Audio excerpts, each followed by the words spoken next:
Mga kabanding, this is Rainier Moratalia, and for today's video ay magre-review na naman tayo ng mga perfumes na binili natin sa TikTok. At for this edition naman, ang perfumes na binili ko ay Organic Skin Perfume. Yes, Organic Skin Perfume to, yung apat. Meron sila ditong Aki Perfume, Aki Autumn. This one naman is Natsu Summer. This one naman is Fuyu Winter, and this one is Haru Spring. So, mag-review na tayo.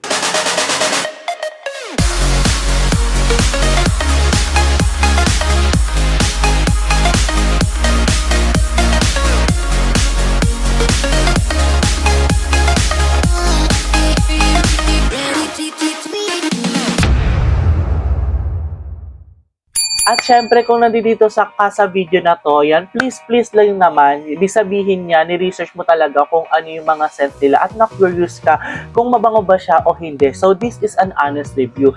At kung sa tingin mo, nagustuhan mo yung perfume, please naman, sa link ko kayo mag-order sa aking TikTok. Hindi yung pagkaano yung maghahanap kayo sa iba. Diba? Super sad naman, diba? So, yun lang. Sana kung nagustuhan niyo yung mga perfume set, nagustuhan niyo yung video niya to, please punta kayo sa description. Ilalagay ko dyan yung link or i-visit niyo ako sa aking TikTok shop. Doon kayo mag-check out ng mga perfumes para naman magkaroon ako ng commission. Wala lang akong kita sa YouTube. Wala pa akong kita sa TikTok. Ano na lang ang ginagawa ko dito? Nagdi-video na lang ako para sa inyo. Ang gara naman yun. Charot. So, mag-start na tayo. Guys, anyways, yung mga packaging nila, eto yung mga packaging nila, which is almost generic lang at pinaka-same. Wala pa silang separation na iba-iba yung packaging. So, I'm gonna give it a 5/10 lang. Charot. Ganun lang. Pero, ay kung ayun yung aesthetic nila. Pero, ayun kasi tulad nito, sinusulatan lang nila. Ayan. Yung pinaka-review ko sa packaging, yun sa pinaka-karton, ayan. May sulat lang. So, para siyang minadali and everything like that. So anyways guys, eto na yung pinaka-bottle niya. So open na natin. This one is Aki Autumn. Yan, i-open na natin isa-isa talaga. And eto yung Natsu Summer. This one is the Fuyu Winter. Hindi ko na siya masyadong lalagyan ng edit na kasi napakadami kong gustong i-share na perfume sa inyo. So alam nyo lang. Charot. This one is Haru Spring. So, mag-start na tayo dito sa pang-unang-una. Kung napapansin nyo guys, meron siyang dalawang ribbon at saka yung dalawa wala. Hindi ko lang din alam kasi sabay-sabay ko naman tong chinek out at yung iba walang ribbons, yung iba wala din. Hindi ko lang alam. Pero regardless naman kung may ribbon or wala, tatanggalin ko rin naman yung ribbon na yun. Pero nilagay ko lang dyan para makita nyo, diba? So, start na tayo dito sa Aki Autumn. So, kuha tayo nitong, ayan. So, aalamin natin siya guys, kung perfumes ba siya for women or perfume siya sa men. Katulad nga, lagi kong sinasabi, depende yun sa preference nyo kung ano yung gusto nyo. Kung gusto nyo ng fruity, kung gusto nyo ng woody, kung gusto nyo ng cool and mist effect, gusto nyo ng powdery, aalamin natin yan. So, eto na muna, kuha tayo dito. So, eto yung Aki Autumn. Hindi ko na siya aamuyin sa bottle guys kasi nangangata yung ilong ko talaga kapag sobrang spray talaga ako. So, anyways guys, pag bumili kayo neto, naka-sale sila. Hindi ko lang sure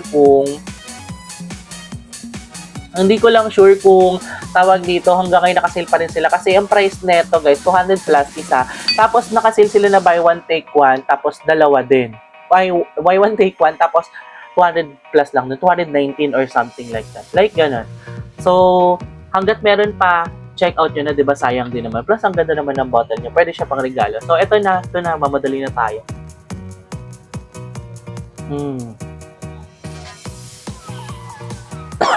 Inubo ko. Ang bango nito, guys.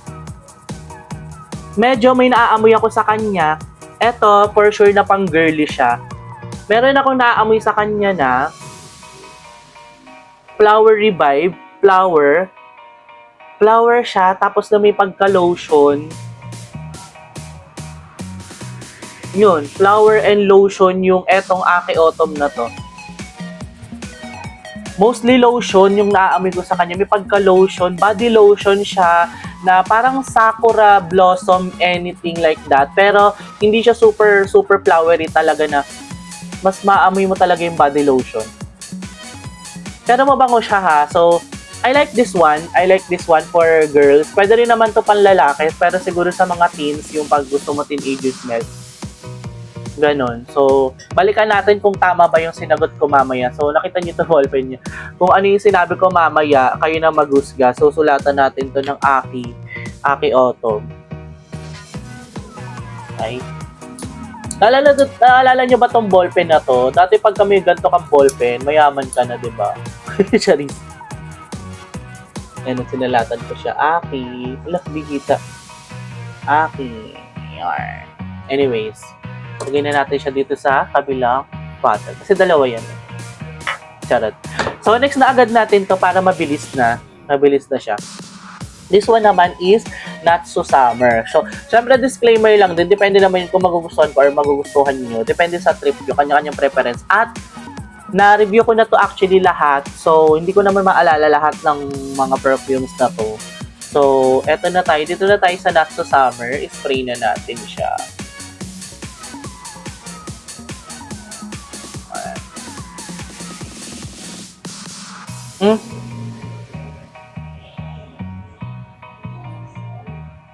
Hindi ko siya bet.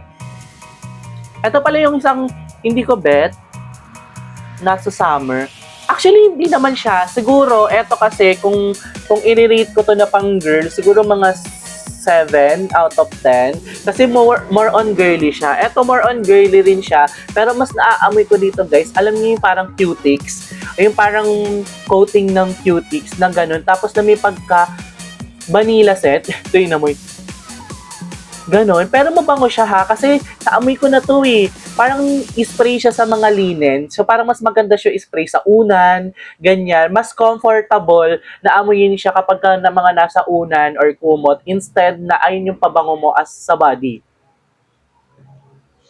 Kasi mabango naman siya.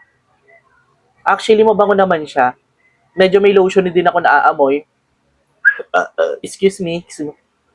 Pero mas nangingibabaw talaga yung parang medyo amoy salon, na amoy keratin, na amoy, alam mo yun, hair, ano. Pero hindi yung matapang na amoy salon na pagkapasok mo, yung sakit sa ilong. Hindi. Mabango siya. So, para kang conditioner. So, ayun na lang yung magandang ano. Para siyang conditioner. Yung scent niya. Yung scent niya. So, balikan natin siya mamaya. So, ito naman ay si Not So Summer. Natsu. Bayan, walang tinta yung yellow. Pink na lang din. Kaya balikan natin siya. Lagay natin siya dito. And this one, third naman tayo guys. Dito na tayo sa Organic Skin Fuyu Winter. So, spray na natin siya. Ayan. So, as much as possible kasi gusto ko target ko lang is mga 10 minutes video lang. Para, ang taas kasi sa gig eh, ng mga videos. So far, dito naman, marirate ko lang siya ng, for me ha, for personal use ko, siguro mga 6/10, ganyan. Kasi more on pang babae lang siya talaga. Hindi, eto pang babae lang talaga. Eto, medyo pwede pa rin naman sa pang teen, sa panlalaki. So anyways, ito na tayo sa, namin chika. Fuyu Winter.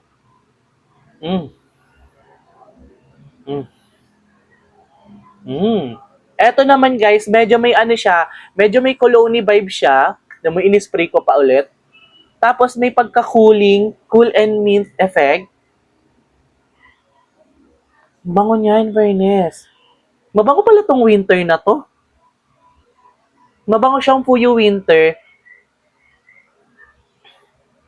Di ba napaamoy ako na napaamoy, no? Well, nagustuhan ko siya, 8/10 to sa akin.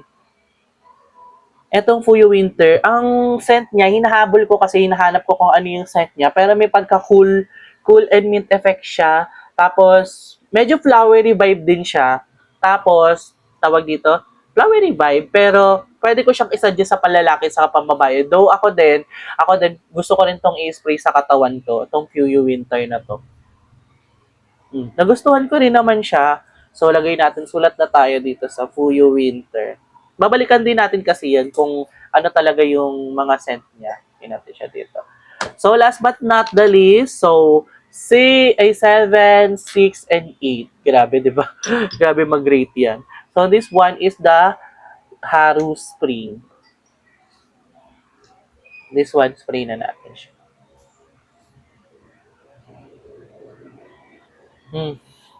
This one is totally my favorite. Actually, guys, hinuli ko talaga to kasi ito lang talaga yung naaalala ko na set na sobrang bango na gustong gusto ko siya for myself, personal use. I think this is 100/10.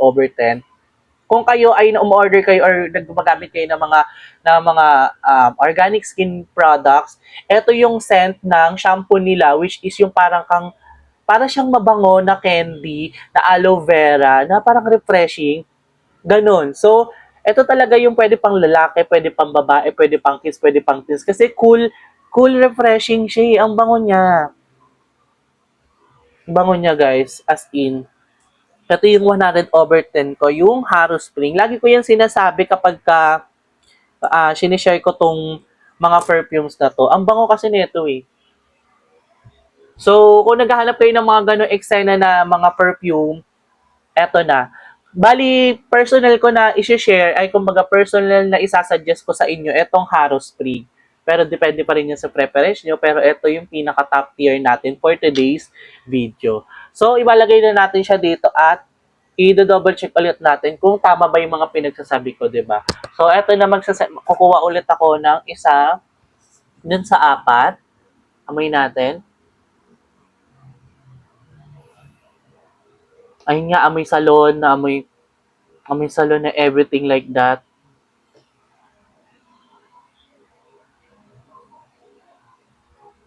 Winter. Naghalo na ata yung pang-amoy ko ha. Yung sa winter, amoy salon siya. Amoy flowery lotion. Anyways, mabango naman. So, next na tayo dito. Di ba parang niloka ko lang yung sarili ko na. Pero ayun yung naamoy ko eh. Well, siguro, ito. Ito pala yun. Ayan na, hindi ko pa tinitingnan. Ito yun. For sure. Natsu. Talaga. Natsu, di ba? Ito talaga yung amoy lotion ni na pang girl. Pero mabango siya. Parang overtime, bumabango na siya. I like it na, guys. So, this one is yun, wala. Ayan, yung pang girly. Aki. Mabango rin naman. Actually, mabango naman talaga. Ito yung Haru, pinaka-favorite ko. Woo! I love it! I love it! I love it! I love it! Yan. So mga kabanding, alam niyo na kung ano yung mga scent niyan. Kaya kung may nagustuhan kayo dito guys, mag-check out kayo sa Yellow Basket ko ha, sa TikTok shop ko. Please lang, ilalagay ko dyan sa aking link. At mag-check out kayo sa akin ha. Buy one, take one, dalawa na siya, sulit lang siya 200 plus hanggat may promo pa. Pag isa kasi 200 pesos lang din siya, isa. And okay naman siya, ganyan. Okay naman siya, ano yan? So, para sa akin, recommendable naman siya. Masishare ko sa inyo. Ang ganda naman ng bottle niya. Though may mga ibang takip lang din na naglulusen siya. Siguro dahil na pagpalit-palit ko na siya, like tulad nito. And this one naman is hindi naman. Diba? Siguro dahil na papagpalit-palit ko na siya. And then, mabango naman siya at saka sana consistent sila sa ribbon kung lalagyan nila ng ribbon. Mabango siya, mura siya, mild formulation lang siya at knowing na organic skin guys ha, more of the perfumes nila or yung mga gamit nila is Japan formulated at organic nga kaya nga organic skin eh.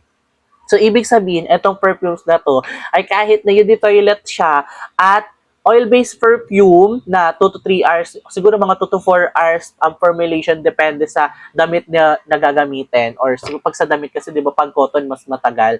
So, ayun, organic din siya saka hindi siya masyadong mangarag sa ilong. So, I like it, you like it, check out na kayo. Guys, sana nagustuhan niyo yung ating video, huwag niyo kakalimutan mag-like and mag-subscribe at kung nagustuhan niyo nga, mag-check out kayo sa akin. Please, parang awan niyo na. Mag-comment kayo dyan kung ano pa yung mga isasuggest niyo na mga perfumes. Meron nag-comment sa atin na nakaraan na anuhin ko daw yung J Spray perfume, pero pag may pera na, anuhin natin yan ha. So, bye!